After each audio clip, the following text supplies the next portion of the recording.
প্রিয় দর্শক, একটি গাছ আপনাদের দেখাই। এটা আমি ওঠানোর চেষ্টা করছি, এই মূলটা ওঠানো কঠিন হয়ে গেছে।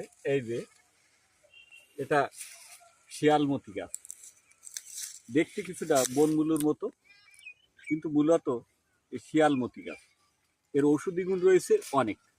এর যে মূলটা, এই মূলটা রস করে যাদের অস্টোপাইলস, গেজ, অত্যাধিক জ্বালা পোড়া, এই রসটা লাগাইলে অস্টোপাইলস, গেজ ভালো হয়। এই যে পাতা, এই পাতার রস জন্ডিস, হেপাটাইটিস বি ভাইরাসের বিরুদ্ধে লড়াই করে। চর্মরোগেও এর ব্যবহার রয়েছে। তাহলে কোনো গাছই ফেলনা নয়। এই শিয়ালমতি গাছটা তিনি রাখেন যাদের অত্যাধিক